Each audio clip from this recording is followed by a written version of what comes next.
주시는 하나님의 말씀을 이렇게 들을 수 있으면 좋겠습니다. 열왕기상 19장 1절에서 16절 조금 길지만 저희 한 목소리로 이제 교독하겠습니다. 제가 한 절 읽고 여러분들이 한 절 읽고 또박또박한 뭐라고 읽죠? 초롱초롱한 그 눈망울이고 아무튼 또박또박한 목소리로 함께 읽도록 하겠습니다. 19장 1절부터 16절입니다. 아합이 엘리야가 행한 모든 일과 그가 어떻게 모든 선지자들을 칼로 죽였는지를 이세벨에게 말하니 이세벨이 사신을 엘리야에게 보내어 이르되 내가 내일 이맘때에는 반드시 내 생명을 저 사람 중 한 사람의 생명과 같게 하리라. 그렇게 하지 아니하면 신들이 내게 벌 위에 벌을 내림이 마땅하니라 한지라. 그가 이 형편을 보고 일어나 자기의 생명을 위해 도망하여 유다에 속한 부엘세바에 이르러 자기의 사환을 그곳에 머물게 하고 자기 자신은 광야로 들어가 하룻길쯤 가서 한 로뎀나무 아래에 앉아서 자기가 죽기를 원하여 이르되 여호와여 넉넉하오니 지금 내 생명을 거두시옵소서. 나는 내 조상들보다 낫지 못합니다 하고 로뎀나무 아래에 누워 자더니 천사가 그를 어루만지며 그에게 이르되 일어나서 먹으라 하는지라. 어머니 마트에 숯불에 구운 떡과 한 병 물이 있더라. 예 먹고 마시고 다시 누웠더니 여호와의 천사가 또다시 와서 어루만지며 이르되 일어나 먹으라. 내가 갈 길을 다 가지 못할까 하노라 하는지라. 이에 일어나 먹고 마시고 그 음식물의 힘을 의지하여 40주 40야를 가서 하나님의 산 호렙에 이르니라. 엘리야가 그곳 굴에 들어가 거기서 머물더니 여호와의 말씀이 그에게 임하여 이르시되 엘리야야 내가 어찌하여 여기 있느냐.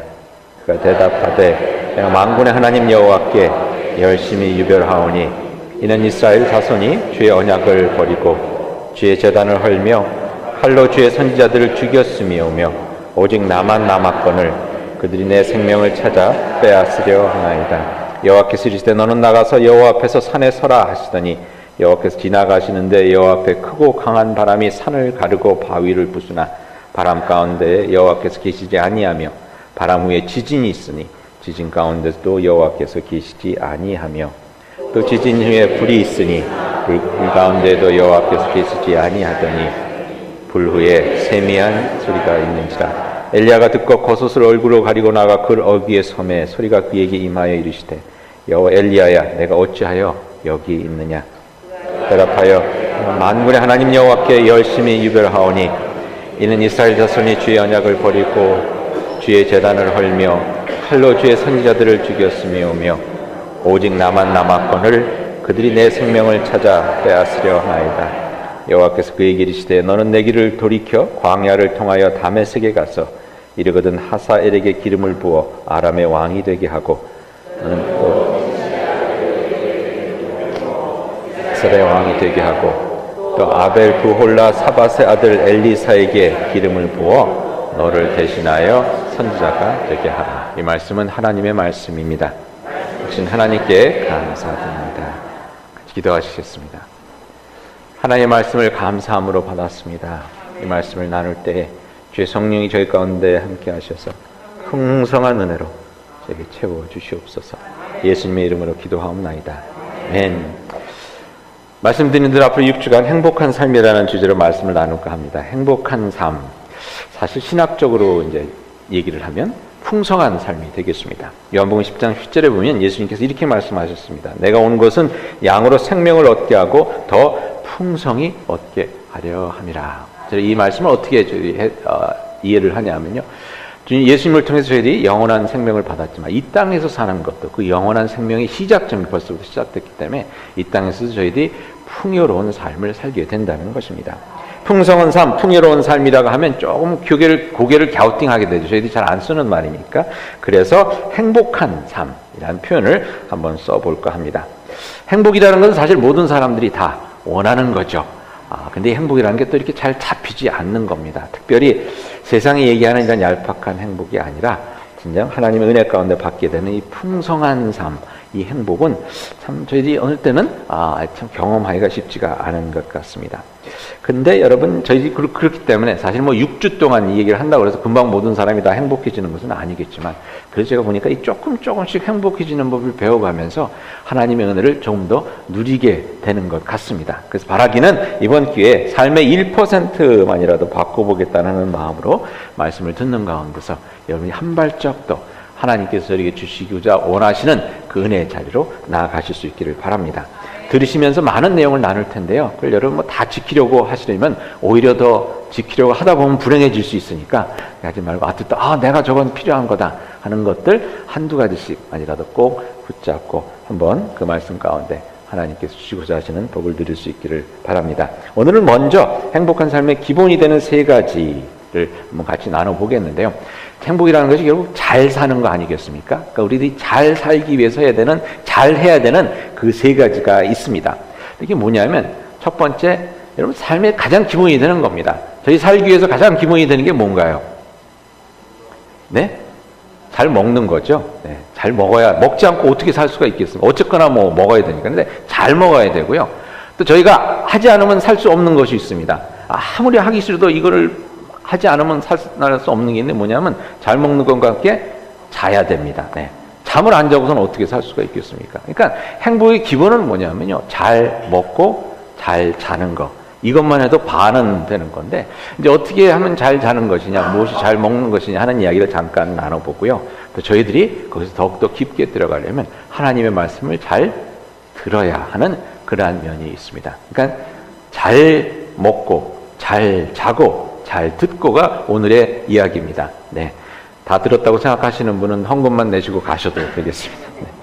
네. 먼저 첫 번째로 생각하는 것은 잘 자야 한다는 겁니다. 잘 자야 한다는 겁니다. 오늘 본문에 보면 이 엘리야라는 선지자가 삶에 지치고 사역에 지쳐서 이제 광야로 들어가지 않습니까? 광야로 들어가서 제일 먼저 한 것이 무엇입니까?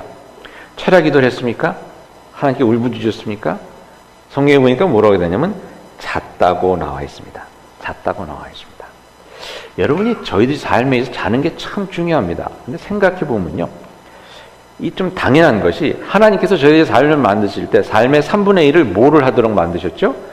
자도록 만드셨습니다. 하루에 8시간은 자야 된다 그러는데 그럼 3분의 1이지 않습니까? 그러면 얼마나 중요하면 3분의 1의 시간을 허비하도록 사용하도록 저희를 만드셨겠습니까? 근데 저희들은 잠을 잘 자야 되는데 잠을 잘 자는 대신에 어떻게 잠이랑 싸워서 어떻게든지 안 자려고 하지 않습니까? 지금도 잠이 오는데 안 자려고 막 눈을 부릅뜨고 이렇게 앉아 계신 분들을 편안히 주무세요라고 말씀을 드리고 싶지만 아무래도 또 시간인 만큼 지금만큼 깨어 있으면 좋겠습니다. 한국에 이무석 교수님이라고 있습니다. 그 정신과 의사신데요. 많은 그 환자들을 돌보면서 쌓은 경험을 가지고 은퇴하신 뒤에 책을 여러 권 썼습니다. 근데 책이 참 도움이 많이 됩니다. 특히 그 정신과 이런 것들을 아주 쉽게 저희 읽고 쉽게 알 수 있도록 했는데 저희 교인들이 얼마 전에 저에게서 한꺼번에 구입해서 많은 분들이 읽으셨는데 혹시 기회가 되시면 더 읽으셨으면 좋겠습니다. 이 책에 마음이란 책이 있는데 이분이 뭐라고 말씀하시냐면 마음이 힘들 때는 무엇을 해야 되느냐? 자야 된다고 얘기를 합니다. 잘 때에 저희들의 마음이 쉼을 얻고 저희들의 그 머리가 쉼을 얻으면서 힘을 얻게 된다는 겁니다. 그래서 여러분 우울증이 특히 가벼운 우울증이 있는 분들은 잠을 주무시면 좋습니다. 제가 곧 대학교 때 우울증에 굉장히 고생을 했거든요.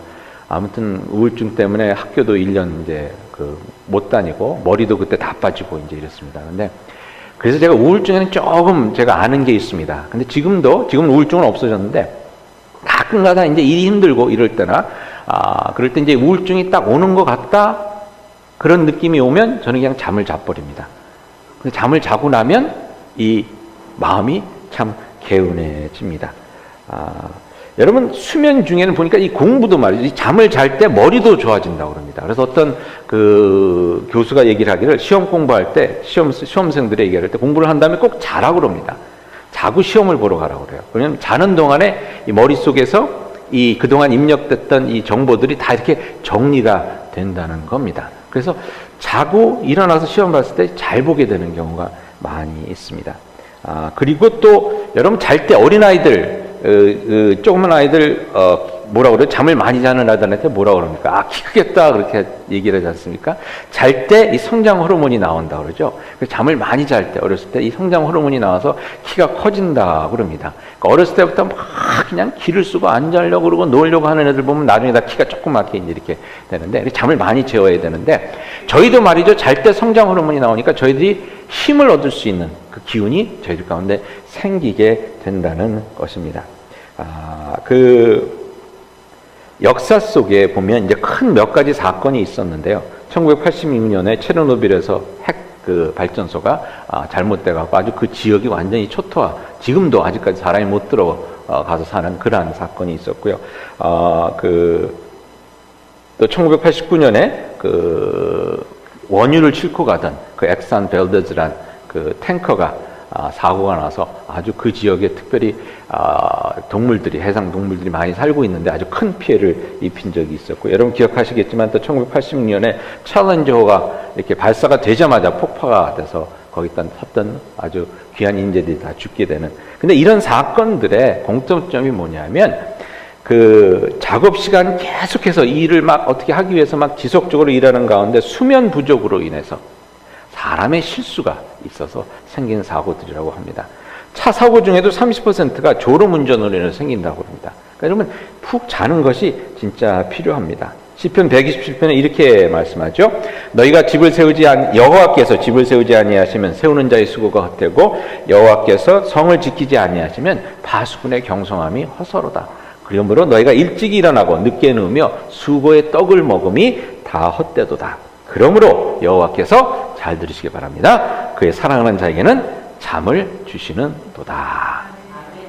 잠을 주신다고 그랬습니다. 그러니까 우리들이 막 어느 때는 그냥 고민거리야, 우리 그 걱정거리 때문에 잠을 못 자는데, 우리가 아무리 아침에 일찍 일어나서 늦게까지 일하도 하나님께서 해주시냐 하시면 맞짱 헛거죠. 막 파수꾼이 그냥 눈을 부릅뜨고 성을 지킨다고 그래도 하나님께서 지켜주지 않으시면 아무 소용이 없다는 겁니다. 그러니까 잘 때는 자야 한다는 겁니다.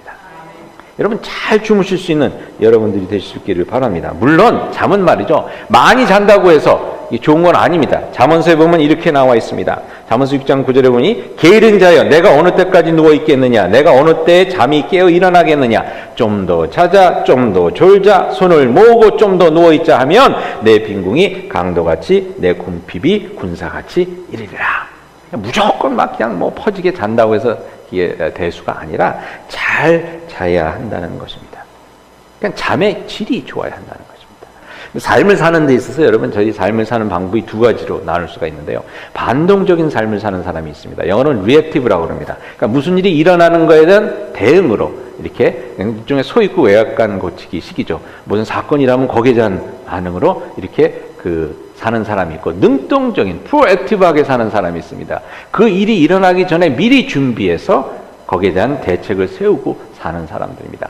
저희들이 삶을 볼 때요, 잠을 잘 때 이 리액티브하게 반동적으로 자는 경우가 너무 많이 있습니다. 대부분 그렇죠. 무슨 이야기입니까?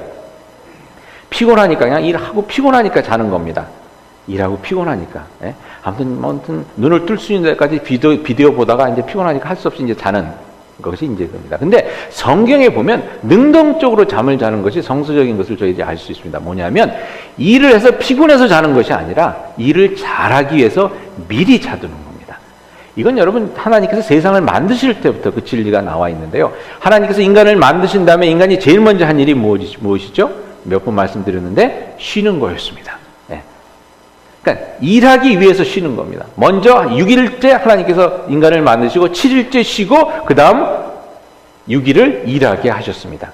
하나님께서 인간을 만드신 다음에 내가 너희를 만들어서 이제부터 죽도록 일해라, 6일 동안 일시키고 쉬게 하신 것이 아니라 먼저 쉬고 일을 했습니다. 이건 무슨 뜻입니까? 일하기 위해서 쉬는 겁니다. 쉬기 위해서 일하는 것이 아니라. 그런데 저희들의 삶은 어떻게 많은 경우 살아갑니까? 쉬기 위해서 일을 하죠. 그건 좀 잘못된 겁니다. 잠도 마찬가지인 겁니다. 내가 내일 잘 일을 하기 위해서, 예배 잘 드리기 위해서 잘 자야 한다는 거죠. 여러분 새벽 기도를 나오는 것에 대해서 많은 분들이 아침에 일어나기 힘들어서 새벽 기도 나오기 힘들어요 그럴 때 많은 분들이 뭐라고 어드바이스를 해주십니까? 새벽 기도 나오는 데서 가장 중요한 것은 일찍 일어나는 것이 아니라 뭐죠? 일찍 자는 겁니다. 네. 일찍 자야 일찍 일어날 수 있으니까요. 그러니까 여러분 잠을 잘 때 이렇게 능동적으로 할 수 없이 자는 것이 아니라 내가 진짜 잠을 잘 자야 내가 행복해질 수 있다는 것을 기억하면서 잘 잘 수 있는 방법을 여러분들이 꼭 생각해 보실 수 있기를 바랍니다. 그러기 위해서 몇 가지 말씀드리면 잠잘 시간을 확보해야죠. 꼭 그렇기 때문에 비디오 보다가 늦게 잠드는 것이 아니라 미리 내가 6시간이면 6시간, 8시간이면 8시간 잘 수 있도록 그 시간을 미리 확보해 놓는 겁니다. 자기 전에 너무 많이 드시지 말고요. 카페인 같은 것도 많이 먹으시면 잠을 잘 때 깊이 잠을 못 잔다고 그러죠. 낮잠을 많이 주무시지 말고 낮잠은 15분 이상 자지 말라고 그럽니다. 이런 걸 통해서 여러분 능동적으로 하나님께서 주신 안식을 통해 잘 살 수 있는 그런 길을 열어갈 수 있으면 좋겠습니다. 시편 120편을 다시 보면 뭐라고 나와 있습니까? 여호와께서 집을 세우지 아니하시면 세우는 자의 수고가 헛되고 여호와께서 성을 지키지 아니하시면 파수꾼의 경성함이 허사로다. 너희가 일찍 일어나고 늦게 이르며 늦게 누우며 수고의 떡을 먹음이 다 헛되도다. 그러므로 여호와께서는 그 사랑하는 자에게 잠을 주시는도다. 왜 잠을 주시냐? 우리의 열심이 하나님 도움 없이는 하나도 소용이 없다는 것을 잠을 자면서 깨우치라는 것입니다. 그러니까 내가 안 자고 내가 잠을 자도 세상은 잘 돌아가고 내가 잠을 자도 교회는 잘 돌아가고 이렇다는 것을 좀 깨달으라는 겁니다. 하나님을 의지하면서 살라는 거죠. 혹시 걱정 근심 때문에 잠을 잘 못 주무시는 분들이 계십니까? 일이 너무 많아서 잠 잘 시간이 턱없이 모자라는 분들이 계십니까? 이런 분들에게 잠을 주시는 하나님의 평강이 놀랍게 임할 수 있기를 축원드립니다. 네. 옆에 분들에게 이렇게 인사 나눕시다. 하지만 지금은 잘 때가 아닙니다. 라고 해주세요. 네. 근데 혹시 진짜 일주일 동안 피곤하셔서 지금 진짜 피곤하신 분들은 주무셔도 괜찮습니다. 제가 그 드라마를 하나 보니까 판사 얘기인데 판사가 하루는 이제 일을 하다가 지쳐서 집에 돌아오는데 엄마한테 그러는 거예요. 엄마 나 귀 좀 후벼줘 그러더라고요. 네. 그래서 엄마 그 무릎에 딱 머리를 대고 눕는 거예요. 다 큰 사람이. 여러분 그럴 때 있지 않습니까? 어머니가 귀 후벼주는 그러한 그것이 필요할 때 어떻게 보면 사실 교회 와서 잔다는 게 그런 거 아니겠습니까? 하나님 전에서 잠을 잘 수 있다는 거. 그러니까 여러분 그럴 때는요, 하나님 나 너무 피곤해요. 그러니까 좀 잠 좀 잘게요. 그렇게 하면 그냥 주무셔도 됩니다. 코 골지 마시고. 그럴 때 여러분 우리 기경임 집사님 의자가 제일 좋으니까 거기 가서 주무시든지 아니면 옆에 분들 좀 자리를 비켜주셔서 들어넣어서 주무시든지. 하지만 하나님 은혜 가운데 참 잠을 잘 잘 수 있는 그런 여러분들이 되실 수 있기를 바랍니다. 두 번째로 생각해 볼 것은 잘 먹는 겁니다. 오늘 본문에 보니 천사가 지쳐있는 엘리야가 와서 먹을 것을 주며 먹으라고 권합니다. 근데 여러분 천사가 엘리야를 깨우는 것이 참 재밌습니다. 어떻게 깨우죠? 만져줬다 이럽니다.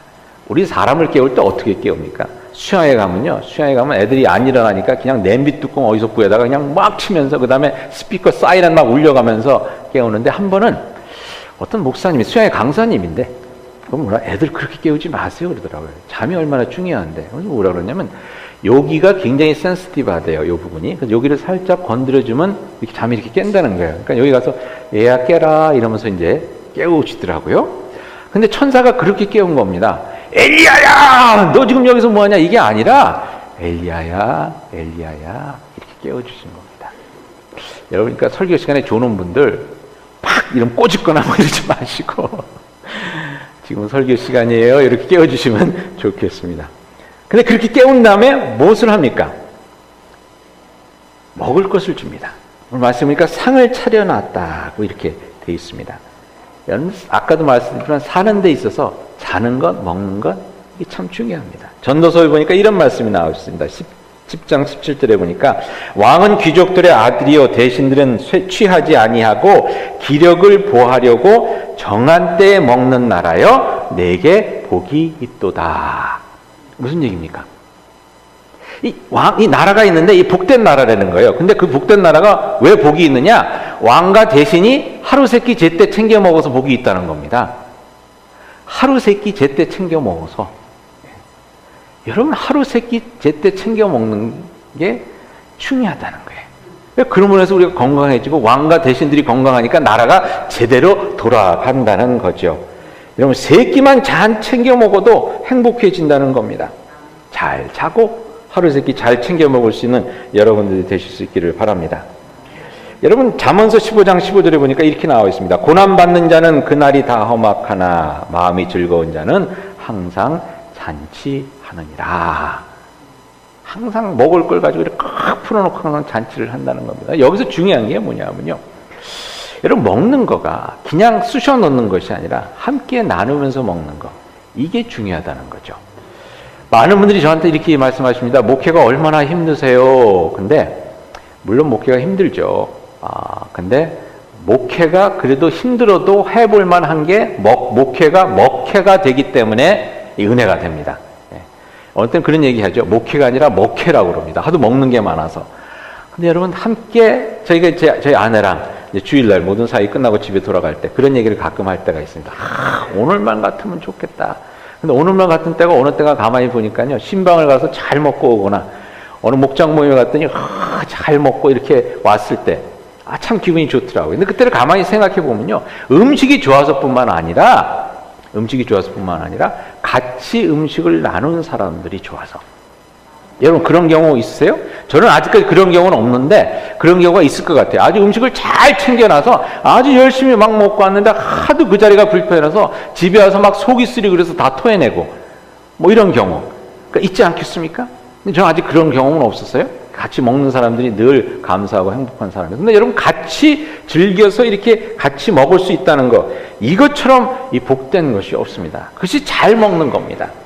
오늘 친교 음식이 뭔지 모르지만 냄새가 참 좋더라고요. 뭐 김치에다 뭐 이렇게 해서 했는데, 여러분 뭐 음식이 좋아서 그렇지만 교회 그런 말 하죠. 교회의 음식은 다 맛있다. 왜 다 맛있을까요? 같이 먹는 사람들이 좋으니까 맛있는 거 아니겠습니까? 옆에 분들에게 한번 이렇게 인사 나눠주세요. 당신 옆에 있어 행복합니다. 라고 인사 나눠주세요. 식구들이 옹기종기 앉아서 식사를 나눌 때 그때 참 행복하죠. 그래서 이제 예수님께서는 참 식사를 많이 하셨습니다. 마태 집에 가서 먹었고, 삭개오 집에 가서 먹고, 나사로 집에 베드로 집은 장모가 아픈데도 가서 먹고 오셨어요. 마태를 부르시고 그의 집에 가서 함께 식사를 하셨을 때 이런 말씀을 했습니다. 마태복음 9장 12절에 보니까 예수께서 들으시고 이르시되 건강한 자에게는 의사가 쓸데없고 병든 자에게라야 쓸데가 있느니라. 즉 예수님께서 치유하러 오셨다는 그 말씀을 하시면서 구원하러 오셨다는 말씀을 하셨는데 그 배경이 뭐였느냐?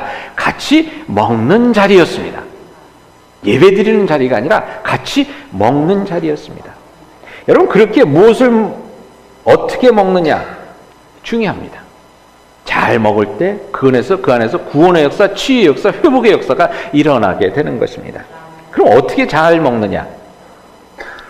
상을 차려 드시기 바랍니다. 드실 때 상을 차려 드시기 바랍니다. 오늘 본문 19장 6절에 보니까 천사가 상을 차려 놓죠. 엘리야가 일어나서 보니까, 눈을 부비고 일어나서 보니까 숯불에 구운 빵과 물 한 병이 이렇게 가지런히 놓여 있었다고 말씀합니다.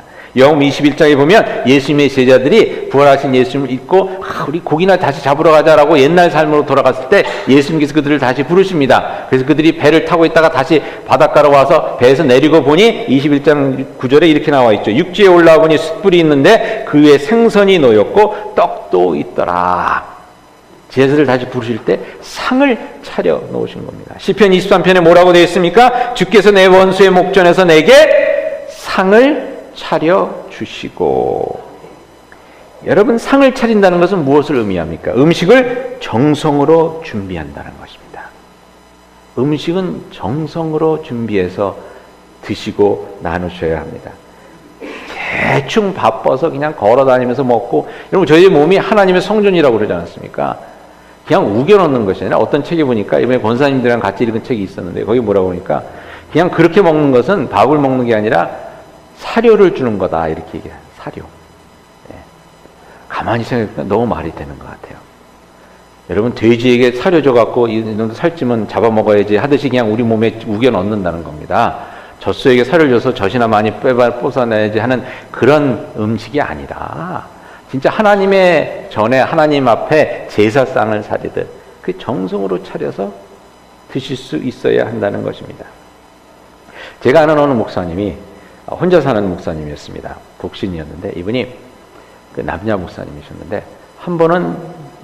이렇게 뵀는데 얼굴이 그냥 까만 게 왜 죽어가는 사람 그런 얼굴 있죠. 그래갖고 어이 어디 아프세요? 라는 말을 차마 못하고 걱정이 된다 그랬는데 한 1년이 지나서 또 다른 회의가 있어서 만났는데 이분이 너무 이 안색이 좋아진 거예요. 그래서 아니 목사님 참 너무 안색이 좋은데 어떻게 요즘 건강 어떻게 챙기세요? 그랬더니 이분이 하신 얘기가 금요일마다 그분 이름이 금요일마다 자기 자신을 대접하는 날로 삼았대요. 그럼 이제 데이빗이라고 하면 이제 금요일은 데이빗을 초대하는 날. 그래서 이제 상을 차립니다. 음식을 아주 요리책에서 보고 이렇게 맛있는 음식을 이렇게 챙긴 다음에 꽃도 꽂아놓고 그 다음에 촛불도 이렇게 켜놓고 그 다음에 한쪽에 서서 데이빗 목사님 이제 오셔서 드세요. 그럼 자기가 이제 그쪽 바깥 뒤쪽으로 가서 네 그래서 이제 가서 앉아서 음식을 먹었다고 합니다. 근데 그것이 삶을 바꿔놓는 겁니다. 여러분 정성을 들여서 먹는 것 혼자 먹을 때도 말이죠. 여러분 저 식사 기도가 뭡니까? 하나님 사려주셔서 감사합니다 라는 기도는 아니지 않습니까? 저희들은 모든 식사가 사실 어떻게 보면 신학적으로 보면 성만찬입니다. 하나님께서 주셔서 예수 그리스도와 함께하는. 그러니까 이 식사를 할 때 하나님 감사합니다. 이곳에 함께 하심을 믿습니다. 혼자 먹을 때도 말이죠. 저와 같이 식사를 나누시는 그 자리에 계신 예수님을 기억하면서 같이 식사를 나누는 겁니다. 근데 그렇게 하기 위해서는 상을 제대로 차려놔야 되지 않겠습니까? 그러니까 여러분 상을 잘 차려서 정성을 들여 식사를 하는 그러한 버릇을 키우실 수 있기를 바랍니다. 집에서도요, 여러분 부부가 한 달에 한 번이나 일주일에 한 번 정도 촛불도 켜놓고 와인도 한 잔 이렇게 따라 놓으시고 이렇게 그런 식사를 한번 하시면 좋겠어요. 요즘 목장 모임을 보니까 식당에 가서 많이 하시는데 그것도 좋지만 될 수 있는 가정에서 수제비라도 라면이라도 집에서 정성껏 해서 드시는 것이 더 은혜가 되리라 믿습니다. 잘 먹는다는 것은 감사함으로 먹는다는 것이죠. 일용할 양식 식탁을 허락해 주신 하나님을 인정하면서 모든 밥상에서 하나님께서 차려주신 것이라는 그것을 기억하며 감사하고 먹을 때 그것이 여러분 복이 되지 않겠습니까? 보리떡도 말이죠. 보리떡도 하나님께서 주신 것을 인정하고 잘 차려 먹을 때 보리떡도 여러분 예쁜 그릇에 한번 넣어보세요. 달라 보입니다. 달라집니다. 음식이. 그런 정성을 가지고 식사를 하실 때 여러분들의 삶에 하나님께 주신 은혜와 복이 차츰차츰 쌓여가는 것을 경험하게 되리라 믿습니다. 그래서 오늘 친교도 여러분 빨리 먹고 어디 가야지 그렇게 하지 마시고 잘 드실 수 있기를 바랍니다. 그렇죠? 옆 분들에게 이렇게 인사 나눠줍시다. 오늘 친교 잘 먹읍시다 라고 인사 나눠주세요. 마지막으로 잘 들어야 합니다. 본문에 보면 세미한 음성이라고 나옵니다.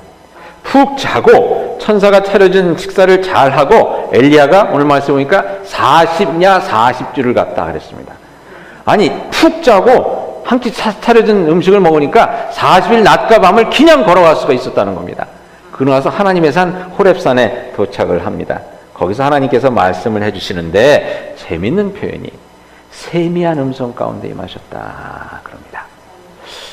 막 바람이 막 불고 막 이러니까 여기 하나님께서 오시나 보다 그러고 이렇게 귀를 기울였더니 거기 하나님 음성이 들리지 않았고요. 저 막 지진이 막 일어나서 땅이 막 흔들리는데 오이 하나님께서 오시나 보다 했더니 하나님께서 거기 안 계셨고 막 불길이 나 천둥 번개가 치고 막 불길이 나서 하나님 오시나 했더니 거기도 하나님이 안 계시고 모든 것이 다 지나간 다음에 아주 고요한 정적이 흐르는데 거기에 세미한 듯 들릴 듯 말 듯 그러면 막 귀를 기울여야 되는 그리고 막 히어링 에이드를 막 발륨을 최고로 올려야 되는 그럴 때 들릴 듯 말 듯한 음성으로 하나님께서 말씀해 주셨다는 겁니다. 그것은 무엇을 의미합니까? 엘리야의 영혼이 한껏 조용해지기를 기다리셨다는 겁니다. 그렇게 조용해야만 들릴 수 있는 하나님의 음성이 있습니다. 지난주에 말씀드렸죠? 시편 46편에 보니까 이렇게 나왔습니다. 이르시기를 너희는 가만히 있어 내가 하나님 됨을 알지어다. 62편에 이렇게 나와 있습니다. 나의 영혼이 잠잠히 하나님만 바라며 즉 나의 욕심, 걱정, 근심, 욕망으로 시끄러워진 나의 마음, 나의 삶, 나의 영혼이 조용히 잠잠하게 가라앉아야 하나님의 말씀하심이 들린다는 것입니다. 하나님이 말씀하시기에 갈렙산의 승리로 갈멜산의 승리로 흥분되어 있던 엘리야의 마음이, 그리고 그 후 깊은 절망의 늪에서 실망과 허무감 그리고 하나님을 향한 불만으로 가득 차 있을 수도 있던 그의 마음이 비워지고 조용해져야 하나님의 음성을 들을 수 있었다는 것입니다. 여러분, 사실 저희들이 불행한 것은요, 세상에 이런 많은 잡음 때문이 아닙니까? 잘 살다가, 그죠? 잘 살다가 갑자기 와이프가 와서, 아니, 아무개 집사님은 차를 이번에 벤츠를 뽑았다는데 왜 우리는 그런 차 못 타? 그러면 이제 마음이 막 불행해지는 거 아닙니까? 자식들 보면서 늘 기쁘고, 아유, 건강하게 자라나서, 말썽 안 부리고 자라나서 감사하다, 이러다가, 어느 권사님 아들이 하버드 갔다, 이런 얘기가 들리면, 왜 우리 애들은 하버드도 못 가나, 이렇게 해서 불행해지는 것. 여러분, 이런 소음으로 인해서 잘 살지 못하는 우리의 삶 가운데 그런 소리들을 다 줄이고 하나님의 작은 음성을 들을 수 있을 정도, 그런 잡음들을 다 물리쳤을 때 행복이 찾아온다는 것입니다. 행복은 이렇듯 찾지 못해 불안해하는 마음을 내려놓을 때 내 바로 옆에 있었구나 하고 보게 된다는 것입니다. 행복은 늘 손에 잡히지 않는 것 같아서 막 안달하던 그 마음의 욕심을 내려놓을 때, 내 안에 이미 있었구나 하는 것을 깨닫게 된다는 것입니다. 예수님께서 뭐라고 말씀하셨습니까? 누가복음에 하나님의 나라는 여기 있다 해서 쫓아가지 말고 저기 있다 그래서 쫓아가지 마라. 왜? 이미 너희 가운데 있다. 하나님의 세미한 음성을 들을 수 있을 정도, 나의 욕심과 나의 불평과 나 이런 것들을 다 제거했을 때 이미 내 안에 계시는, 내게 주신 평안과 그리스도를 통해서 이미 주신 영원한 생명을 통해 나의 삶 가운데 이미 부어지고 있는 하나님의 풍요로운 삶, 하나님의 풍요로운 행복을 깨닫게 된다는 것입니다.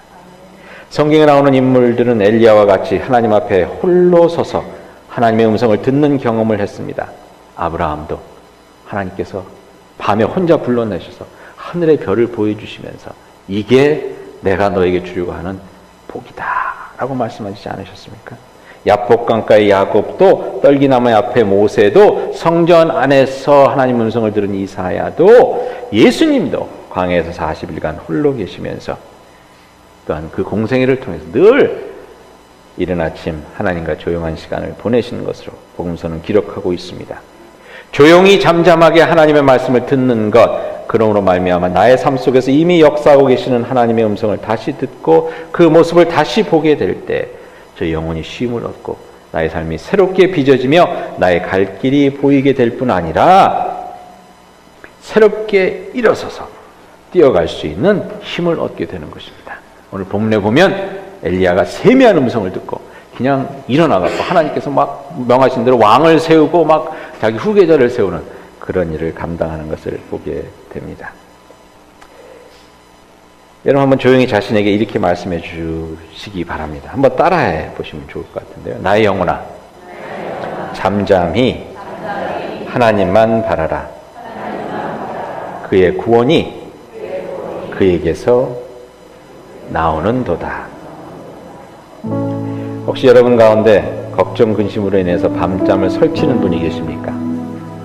하나님께 모든 것을 맡기고 그 영혼 주님을 의지하는 가운데 우리 주님께서 들려주시는 귀한 소망의 그 자장가 속에 단잠을 주무실 수 있는 평강이 마음 가득히 임하기를 이 아침 축원드립니다. 몸이 연약하고 힘이 붙여서 힘들어하고 계시는 분 계십니까? 여러분이 시간 맞춰 드시는 그 하루 세끼가 하늘의 귀한 양식되고 하늘의 보약되어서 여러분의 몸과 마음을 강건케 하사 하늘의 기적을 이루며 사는 복된 삶으로 바꾸고 변화시켜 주시길 예수님의 이름으로 축원드립니다. 또한 이 시간 여러분의 마음이, 여러분의 영혼이 하나님의 음성을 들을 수 있도록 평안하고 고요해질 수 있기를 축원드립니다. 시편 131편에 이렇게 말씀합니다. 세 번역으로 읽어드립니다. 주님, 이제 내가 교만한 마음을 버렸습니다. 오만한 길에서 돌아섰습니다. 너무 큰 것을 가지려고 나서지 않으며 분에 넘치는 놀라운 일을 이루려고 하지 않습니다. 오히려 내 마음은 고요하고 평온합니다. 젖된 아이가 어머니 품에 안겨 있듯이 내 영혼도 젖된 아이와 같습니다. 여러분이 잠을 자는 동안 여러분을 지키시고 도우심에 역사하시는 하나님께서 보리떡 한 덩이로도 크고 놀라운 일을 이루실 수 있다는 믿음이 있으십니까? 잠잠히 고요하게 하나님만을 바라실 수 있기를 바랍니다. 그럴 수 있으면 세상이 줄 수 없는 평강이, 세상에서 얻을 수 없는 기쁨과 감사가, 하늘의 행복이 여러분의 삶을 가득 채울 것입니다. 함께 같이 기도하시겠습니다. 주 안에 영원히